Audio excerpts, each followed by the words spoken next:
Live news, खबर तो पक्की है। नमस्कार, मैं शंभू कुमार, आप देखें लाइव 24 न्यूज। मैं भी हाईकोर्ट कैंपस में हूं। मेरे साथ जाने माने वकील सीताराम प्रसाद सर हैं। हम इनसे बात करेंगे। आज के एडिशन में छपा है, बेतिया के एडिशन में, दैनिक भास्कर में, कि जो व्यक्ति जो बिहार से बाहर के विद्यार्थी हैं और CTET और STET की बात करें, जिनकी जाँच होगी और नंबर दिया गया। नंबर ये है कि 90, CTET में 90 और STET में 75 से 73 से कम नंबर होगा तो उनको नौकरी छोड़नी पड़ेगी, उनकी नौकरी छोड़नी पड़ेगी। सारे मुद्दे पर बात करेंगे। सर, अब ये बताइए कि अब ये बात हो रही है, इसीलिए हम लोग बार बार चर्चा कर रहे हैं, आपसे भी चर्चा होती है कि डॉक्यूमेंट वेरिफिकेशन पहले हो जाते थे, ये लोग पहले ही बाहर हो जाते हैं, ये नौकरी। उसके बाद ये भी है कि प्रधानाध्यापक को उसे ना, अगर जाँच नहीं करवाते हैं तो प्रधानाध्यापक को हर जाना देना पड़ेगा, उस स्कूल को, उनके ऊपर माथा ठेकना पड़ जाएगा, उनको वेतन देना पड़ेगा।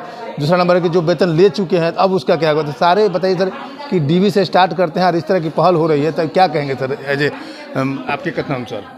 देखिए, इस पे तो शायद जो दूसरे स्टेट के लोग हैं, जो कैंडिडेट है, वो तो केस भी किए हुए हैं और कई लोग हमारे पास अप्रोच भी किए हैं कि जो ये स्टेट, जो बिहार स्टेट के स्टूडेंट हैं, उनके तरफ से पक्ष रखने के लिए। तब तक मैं देख रहे हैं कि ये न्यूज़पेपर में भी आ गया है। तो अब इस पे तो डॉक्यूमेंट वेरिफिकेशन तो पहले हो ही जानी चाहिए थी, नहीं तो फिर इतने लोगों के अब ये लेटर जारी करते हैं। एक्चुअली शिक्षा विभाग जो लेटर पे ही डिपेंड है और ये लेटर इनका कभी भी कोई मायने का लेटर नहीं होता है। ज़्यादातर किसी से किसी का कैरियर ख़राब होती है तो किसी से किसी का सैलरी रुकती है तो किसी लेटर से किसी का नौकरी चली जाती है। और वही हो रहा है कि इन्होंने जो लेटर जारी किया कि डॉक्यूमेंट वेरिफिकेशन होगा, तो पहले इनको कर लेना चाहिए। और उसी के कारण है कि दूसरे अपॉइंट भी नहीं हो रहा है, सीट भी वो खाली नहीं हो पा रहा है और सीट खाली होते होते तक ये रिजल्ट भी जारी कर देंगे, तो ये सब गलत है। अच्छा, ये बताइए सर, अब क्या होगा? मतलब कि इस तरह की सरकार नोटिस जारी करती है और सही में जांच होता है और जिनका कम नंबर है, तो हाँ, जो नौकरी पा चुके हैं, जिनको वेतन मिल चुका है और अब उनको नौकरी से बाहर किया जा रहा है, तो अब क्या होगा? अच्छा, एक मिनट, विद्यार्थी का भी थोड़ा बहुत गलती है क्या कि सरकार नॉर्म्स निकाली है, उस नॉर्म्स के अंदर घुस गए? आपको उस नॉर्म्स को पहले ही फॉलो करना चाहिए था, उस नॉर्म्स के फॉलो को करके तब आपको नौकरी करना चाहिए। यहाँ विद्यार्थी थोड़ा बहुत गलती है या नहीं? देखिए, स्टूडेंट का इसमें क्या गलती होगी? अब आप एज पर द रूल जा रहे हैं, जाना आपको था, ठीक है, कोई तो नौकरी लेना चाहेगा ही। बेरोजगारी इतनी है, नौकरी मिल नहीं रही है, लोग पढ़ के रोड पे घूम रहे हैं। तो ये तो सरकार के काम थे कि पहले से स्ट्रिक्ट होकर के डॉक्यूमेंट वेरिफिकेशन करें, उनका मार्क्स का वेरिफिकेशन करें। अच्छा, मान लीजिए ये कह रहा है कि सैलरी वापस होगी या फिर प्रधानाध्यापक की जिम्मेवारी होगी, लेकिन जिनको सैलरी मिल गई है उसकी जिम्मेवारी कौन होगी? उसका जिम्मेवारी कौन लेगा? लेंगे क्या? जो हायर अथॉरिटी है वो लेंगे जिम्मेवारी कि वो सैलरी कहाँ से अब तो फिर उनके पॉकेट से निकलना चाहिए। जो हायर अथॉरिटी है उनके पॉकेट से निकलना चाहिए। तो ये सब गलत है। अच्छा, लास्टली रिजल्ट क्या होगा? रिजल्ट क्या होना चाहिए?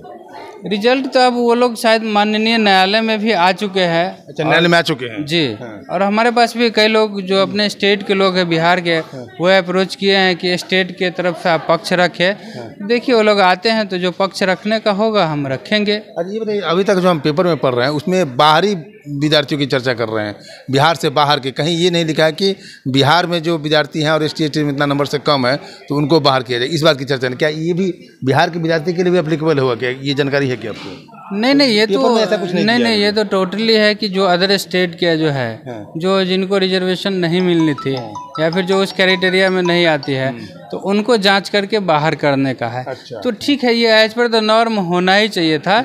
लेकिन बाहर के भी जो लोग हैं, तो जो बाहर के, तो जो पहले वो जो बाहर की बात है वो दूसरी बात हो गई। तो नौकरी तो वो स्टूडेंट को भी लगी ना, चाहे बाहर की हो या अंदर के हो, जो अपने स्टेट के हो, ठीक है, नौकरी तो उनको लगी। अब नौकरी से हटाना कितनी बड़ी बात हो जाएगी?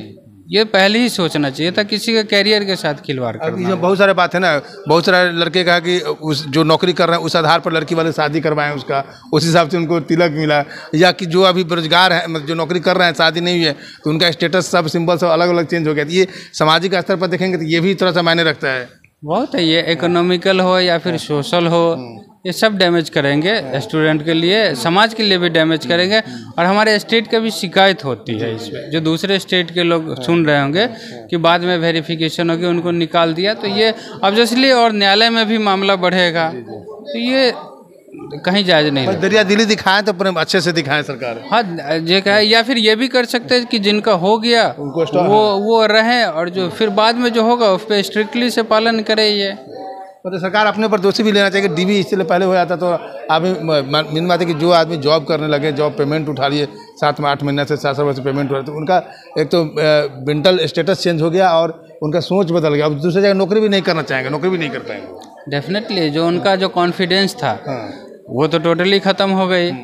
और कॉन्फिडेंस ये अपना सिर्फ सरकार गलत तरीके से हाई करना चाहती है, अपना कॉन्फिडेंस तो करते रहे, इसमें तो कैरियर तो स्टूडेंट की ही जा रही है। जी, तो हम आप लोगों को एक विश्लेषण दिखाएं। दैनिक भास्कर में जो खबर छपी थी बेतिया के एडिशन में, उसका एक विश्लेषण, एक चर्चा की है वकील सीताराम सर से कि क्या हो सकता है, क्या नहीं हो सकता है और कौन कितना दोषी है, उस बात को के लिए हम लोग चर्चा की है।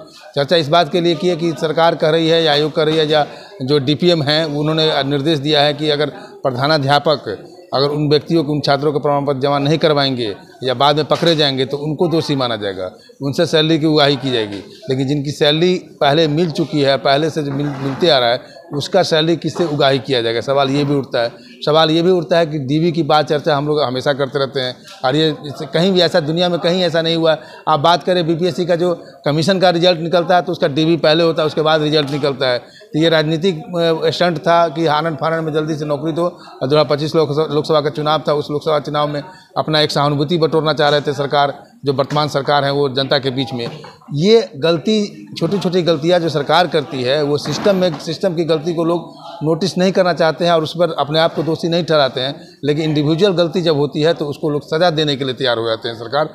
ये कहाँ का इंसाफ है? ये है हमारे बिहार सरकार की जो नीति है शिक्षा विभाग को खास करके लेकर के। और इसी बार की बात नहीं करें, कई सारे आप खबर देखते होंगे कि 15 साल 20 साल पहले जो नौकरी कर रहे हैं उनकी फर्जी प्रमाण पत्र अब उनकी जारी नोटिस में आ रहा है और उनको नौकरी से बाहर किया जाता है। तो सरकार को भी तो अपनी गलती अपने आप को कबूल करना चाहिए। जी देखिए शंभू जी, ये सिर्फ सरकार की शिकायत नहीं है, ये हमारे जो कमीशन है, बिहार पब्लिक सर्विस कमीशन जो है, इनकी भी शिकायत हो रही है। इनका रेपुटेशन इतना अच्छा है, इतना अच्छा है, जो हम लोग दिल्ली में पढ़ाई किए हुए हैं तो वहाँ भी इनका रेपुटेशन बहुत ही अच्छा है। लेकिन इस तरीके से कारनामा करके ये खुद ही अपना नाम खराब कर रहे हैं। अभी भी समय है कि अभी भी ये इस तरह का अभी कुछ बिगड़ा भी नहीं है और अपना लेटर वापस ले ले तो बेहतर होगा। हाँ, भले अब दूसरे जो ये हो रही है, बहाली हो रही है, उसमें स्ट्रिक्टली ये पालन करे। ठीक है, तो उसके लिए ये सही बात आपने कहा कि जो दूसरी बहाली 4th और 5th आ रहा है, जो भी आ रहा है बहाली, उसमें आपको जितना स्ट्रिक्ट दिखाना उतना स्ट्रिक्ट दिखाइए। लेकिन किसी के सामने थाली परस करके थाली छीन लेना एक आप कह सकते हैं कि बहुत बड़ा धोखा होगा उन छात्रों के साथ, उन शिक्षकों के साथ। हालांकि शिक्षक जो गलती की होंगे वो गलती का परिणाम भुगतेंगे ही, लेकिन आयोग को भी अपना काम में निष्पक्षता और ईमानदारी बरतते हुए जो काम पहले करना चाहिए वो बाद में नहीं करना चाहिए। मैं शंभू कुमार, कैमरा जर्नलिस्ट यशोधर्मा के साथ पटना। अगर मेरे चैनल को लाइक और सब्सक्राइब नहीं किए हैं तो लाइक करें, सब्सक्राइब करें। Thank you so much. Live news, खबर तो पक्की है।